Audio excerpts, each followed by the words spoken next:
Barack Obama enters the final 2 years of his presidency with a blemish on his legacy that looks impossible to erase: the decline of the middle class he has promised to rescue.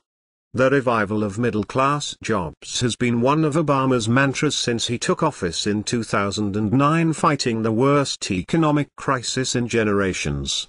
It was a major theme of his last State of the Union address and is expected to feature in the one scheduled for Tuesday.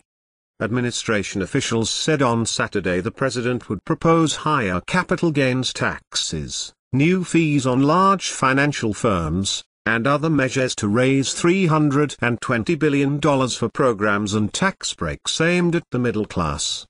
Obama's administration can take credit for stabilizing the U.S. economy, which is growing again and last year added jobs at the fastest clip since 1999. But for the middle class, the scars of the recession still run deep. Federal Reserve survey data show families in the middle fifth of the income scale now earn less and their net worth is lower than when Obama took office. In the 6 years through 2013, over the recession and recovery that have spanned Obama's tenure, jobs have been added at the top and bottom of the wage scale. A Reuters analysis of labor statistics shows.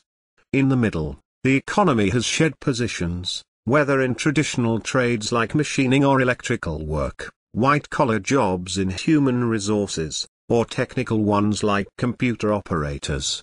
The trend is in plain sight in Dalton, Georgia, a manufacturing hub 90 miles, 145 kilometers north of Atlanta. Massive factories that made it, the carpet capital of the world, were slammed by the collapse of the housing bubble. During the recession, with machines idle, they began investing heavily in new technology and are now laying plans to restore some lost jobs. But the new positions are more skewed to the high and low end, and there will be fewer of them per dollar of output than before the recession, said Brian Anderson, president of the Greater Dalton Chamber of Commerce. We can produce a whole lot of new carpet with not a lot more people, Anderson said. Companies have spent between $1.50 and $2 billion on retooling and innovation, reducing demand for labor, while higher than average regional unemployment continued to hold down wages, he said.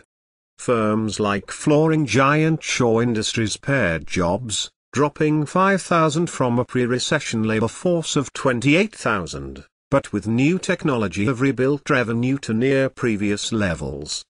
The company is boosting wages for master mechanics to around $30 an hour, but feels no pressure to increase wages for the unskilled positions it retains. The heavy investment in robotics and mechanization has raised expectations, said Paul Richard, Shaw's vice president of human resources. It has put more emphasis on associates that can bring technical skills,